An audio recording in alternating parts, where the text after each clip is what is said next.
3 kilometers over there, right to the front door of this.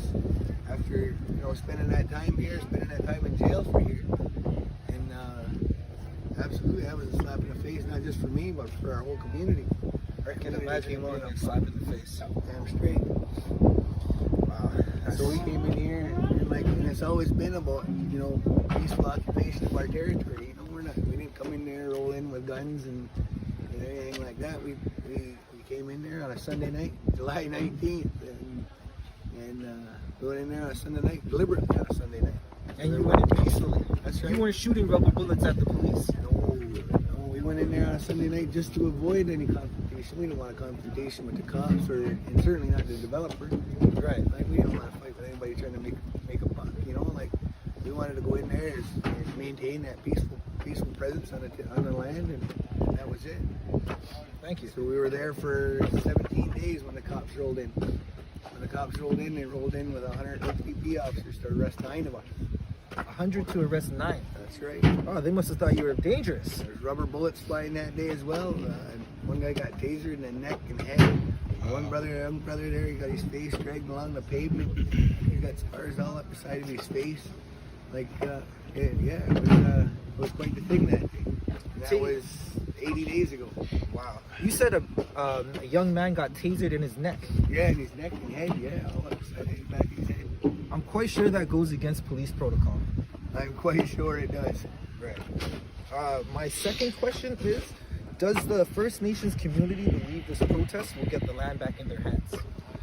I think I do. I think the people that rolled in there with me do. Absolutely.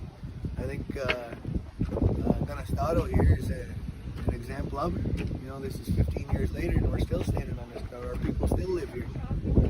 So, we're not asking Canada or Ontario, we're certainly not asking Haldeman County for the deed to the land. We've never relinquished, we've never surrendered any title to the land. This is our land. We got the deed still. We don't need anybody else to give it to us. And so we don't need permission from Canada, Ontario, and certainly not Haldeman County. Right. To fucking give us any permission to be on our land. Right. We certainly don't want a deed from them.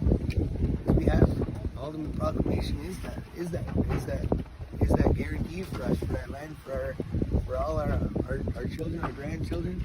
When we talk about this stuff, we talk about 7 generations to come. We always talk about that, no matter what it is we're doing, whether that's work we're doing, whether that's how we're, setting up our homes. It always talks about that 7 generations to come. And that's how far you need to think ahead of whatever I'm doing to the environment. It's always got to be with that idea that whatever it is that we're doing, at 7 generations to come, there's still going to be deer there. There's still going to be, animals in the forest. There's still going to be a place to plant, fish, and hunt. Okay, that makes perfect sense that you think about 7 generations to come. Sorry.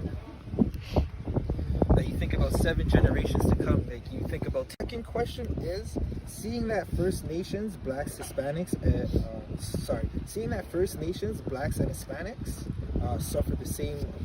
suffer oppression in similar ways.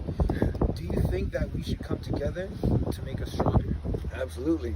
There's no other way that we can. That's the thing is when communities like ours unite, there's no cause that we can't amplify. There's no call to action that we can't fucking stand up in solidarity with each other. And when we stand together, there's no politician nowhere and no parliament or nothing, the legislature that can deny that voice. We need to lift each other up in order to do that. We need to stand together. It doesn't matter what the fight is. It doesn't matter what the stance is. We need to make sure that no matter what, like when Wet's Wet and had their big call out for help. Me and some brothers went over on the highway over here and we held the highway for 6 weeks that night.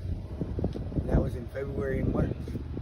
And that's what I'm saying is whenever stuff like this is happening, it doesn't matter, white, brown, whatever, we gotta all stand together.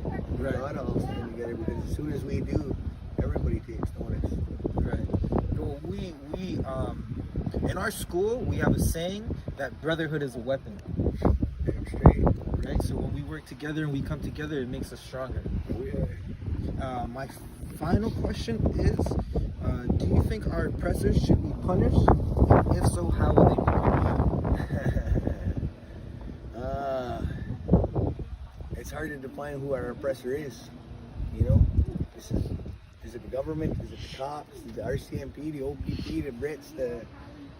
Like, who's our oppressor? You know, like it's cool. Like, is society in general our oppressor? You know, like this is the thing. Like for me, I got love for everybody, man. And like I ain't got enough time for enemies. I ain't got enough time like to hate somebody that much. It takes a lot of time. It's time I don't have. Like for me, I don't care who we are. If you want to stand next to me in this fight, I don't care who we are.